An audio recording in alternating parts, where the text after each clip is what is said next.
पाहते गवळणी तवते पालते दुधाने म्हणते नंदाची आपुरी आजी चोरी केली करी तया विनाही नाशी नवे दुसऱ्या ऐसे म्हणते नंदाची आपुरी आजी चोरी केली खरी सबे तुकया मेला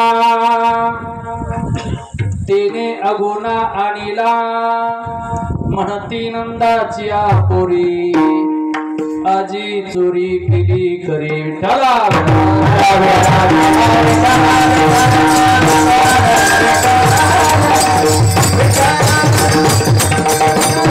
पाहती गवळणी तवती पालती दुधानी म्हणते नंदाची आपुरी आजी चोरी केली खरी समचरण सरोज सांद्रणीला गोदागम जगणनी तपानी मंडन मंडनान तरुण तुलसी माला कंदरम कंजनेत्रम सदयदवदासं विठ्ठलं चिन्तयामि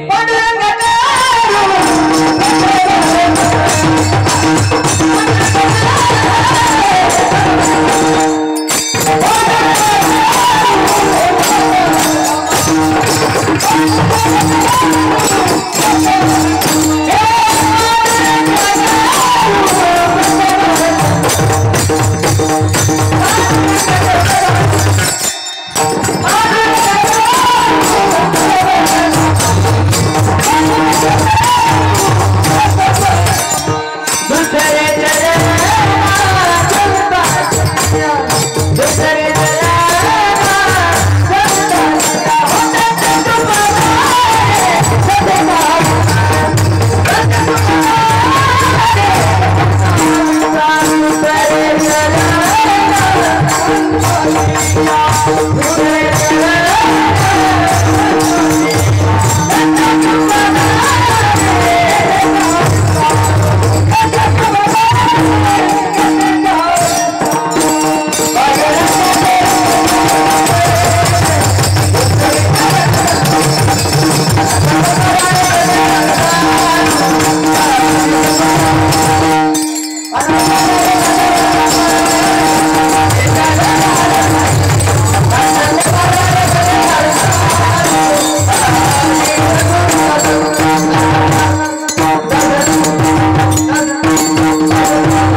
पांडुरंगा करू प्रथम नमन दुसरे चरणा संताच्या त्यांची कृपादाने कथेचा विस्तार बाबाजी सद्गुरू दासतुकाजयांची क्रिया स्मरण होय सकळ विद्यांचे अधिकरण त्याचे वंदन श्रीचरण श्री गुरूंचे ते नमस्कार. आता ओम नमो ज्ञानेश्वरा करुणा करा दयाळा तुमचा अनुग्रह लादलो पावन झालो चराचरी मस्तक माझा पायावर या वारकरी संतांच्या प्राप्त प्रसंगी पंचदिनी कीर्तन महोत्सव आणि या महोत्सवातील आजची असणारी सांगतीची सेवा समस्त संयोजकांच्या वतीनं माझ्या वाट्याला आलेली आहे. सांगतीची सेवा म्हटलं की समारंभाची सेवा आहे आणि या सेवेकरता उच्चारलेला अभंग महाराज संत श्रेष्ठ जगद्गुरु तुकोबारायांच्या गाथ्यातील काल्याच्या चरित्राचं वर्णन करणारा अभंग आहे. प्रसंग आणि दृश्य डोळ्यापुढं असा ना की तुकोबाराय काय वर्णन करतात. तुकोबाराय म्हणतात पाहती गवळणी तवती पालती दुधानी. गवळणीनं पाहिलं तेव्हा काय पाहिलं तवती पालती दुधानी. दुधानी म्हणजे डेरे, दुधान म्हणजे दूध साठवण्याचं भांड म्हणजे आपल्या भाषेत डेरा. गवळणीनं बघितलं त्यावेळेला तिनं काय पाहिलं तर डेरे सगळे पालते घातलेले आणि मग तिनं अनुमान केलं, तिनं अंदाज लावला हे कोणाशिवाय कामच नाही. म्हणती नंदाची पोरी आजी चोरी केली खरे. आणि मग तिनं अंदाज केला की नंदाच्या पोराशिवाय आज आपल्या घरी दुसऱ्या कोणी चोरी केली नाही. कारण इतरांची चोरी करणं वेगळं आहे आणि याची चोरी करणं वेगळं आहे. तया विनही नाशी नवी दुसऱ्या ऐशी. दुसऱ्यासारखं याची पद्धत नाही, याची पद्धतच निराळी आहे. आणि मग गवळणीला राग आला आणि गवळणीनं महाराज जगद्गुरु तुकोबाराय तिथं उपरोधिकपणानं बोलतायत. तुकोबाराय म्हणतात सवे तुकया मेल्या तुक्यानं हे सगळं केलं, नाहीतर तो वैकुंठ सोडून खाली आलाच नसता आणि आमच्या संसाराची रांगोळी त्याने केलीच नसते. संतांना उपरोधिकपणे बोलतायत पण मात्र अंतकरणामध्ये आत्मीयता आणि प्रेम तेवढंच आहे. असा या अभंगाचा सरळ अर्थ आहे. विडाला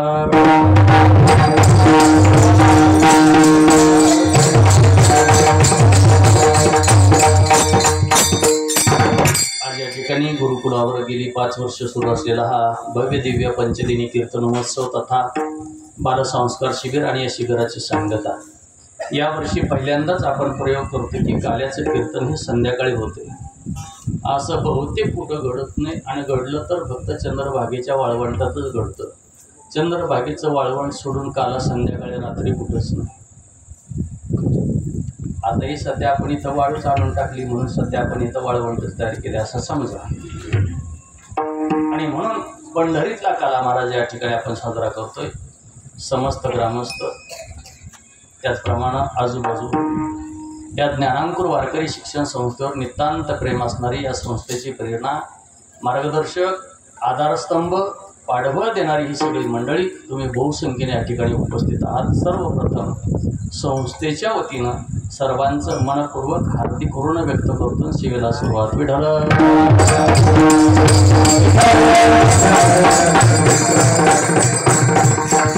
गेली 4 दिवस महाराष्ट्रातले नामांकित कीर्तनकार प्रति सातारकर असतील, प्रति नामदेव बाप्पा असतील, प्रति ढोबाबा असतील, असे सगळे प्रति सगळे. आता आज काय सांगायचे कीर्तन आहे पण प्रति नाही, ओरिजिनल आहे. आज पण मी इच्छा केली होती पोरांच्या जवळ. ते 2 पुरकार भरे आमचे आकाश महाराज आणि संकेत महाराज या दोघांना म्हणलं काला पण कोणाला तरी असा प्रति एखादा बघा कोणतरी. पण म्हणले बाज झाले 4च प्रति छापून बा झाल्या 5वी तरी ओरिजिनल असावी म्हणून माझ्या वाट्याला ही सेवा दिलेली आहे. अभंग जगद्गुरु तुकोबारायांचा आणि या सेवेकरता उपस्थित असणाऱ्या महाराष्ट्रातील मृदुंगाचं वादळ, सातारा जिल्ह्याचं वैभव आणि ज्ञानोबारायांच्या पालखी सोहळ्यातील मानाच्या पहिल्या दिंडीचे मालक आदरणीय शुभमजी महाराज कदम या ठिकाणी उपस्थित आहे. काय महाराज ताकद आहे. असलं निर्जीव असणारं कातडं त्याला सजीवाला डोळ्याला लावतंय. या आवाजातली त्या हातातली जादू आहे महाराज. त्या ठिकाणी उपस्थित असणारे सगळेच गुणीजन आमचे नाना असतील, गाडगे महाराज असतील, गावडे नाना असतील, कंठभूषण, गाणं कोकिळा आणि रात्री ज्यांचं सुनी मराठीला पुन्हा एकदा शूटिंग झालं असं 3ऱ्या 4थ्या 5व्या फेरीपर्यंत जावं महाराष्ट्राचा लाडका कीर्तनकार तुम्हीच पाहू. एवढं सांगण्याच्या कीर्तनाच्या निमित्तानं बोलून जातो आणि कदाचित होईल का होणार नाही. बघता बघता दुसऱ्या तिसऱ्या फेरीत गेले महाराज. आता इथून पुढे आणखी जरा थोडंसं हार्ड होत जाईल, जरा कठीण होत जाईल, पण कठीण प्रसंगाला सामोरं गेल्याशिवाय जीवनातली खरी गंमतही कळत नाही.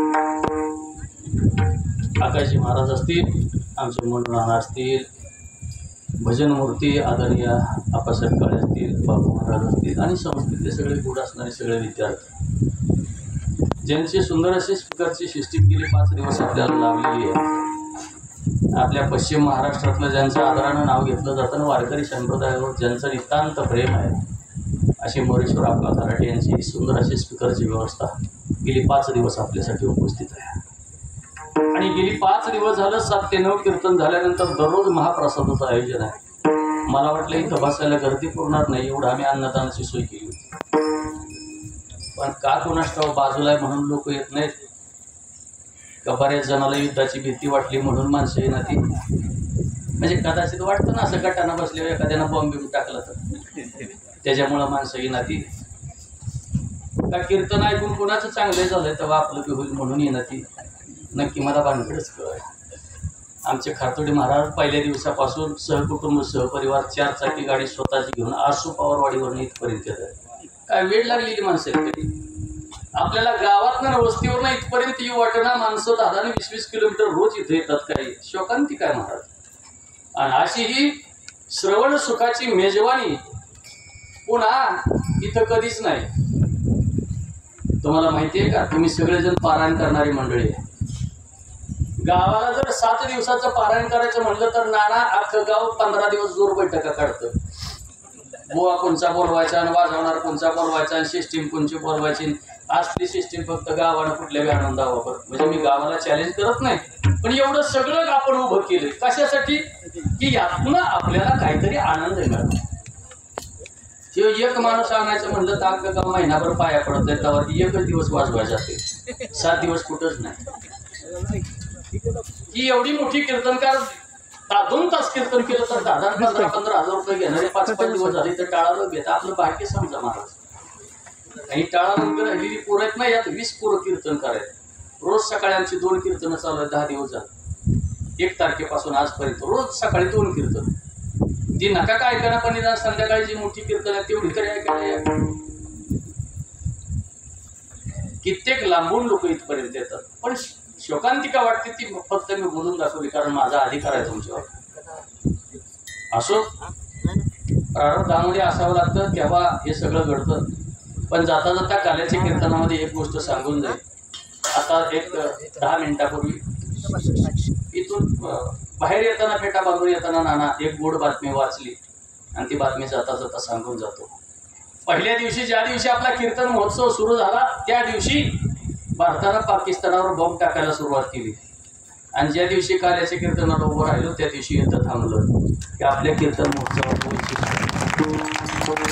आधीकडून बातम्या येऊन थांबलं का नाही थांबलं मला माहित नाही, पण बातमी तर आधी गोवा. असो काही का असो ना की वारकरी संप्रदायाची ताकद आहे महाराज. असो अभंग जगद्गुरु तुकोबारायांचं आहे, काल्याचं वर्णन करायचं आहे. कारण आजच्या दिवशी कीर्तनकारांना काही मर्यादा राखून बोलावं. आज या ठिकाणी ज्यांची महाप्रसादाचं नियोजन आहे ते महाराज या ज्ञानांकुर वारकरी शिक्षण संस्थेवर अख्खं कुटुंब प्रेम करतं महाराज. मी तर नेहमी सांगत असतो, अरे या संप्रदायावर प्रेम करावं तर मोठ्या माणसांनी करावं.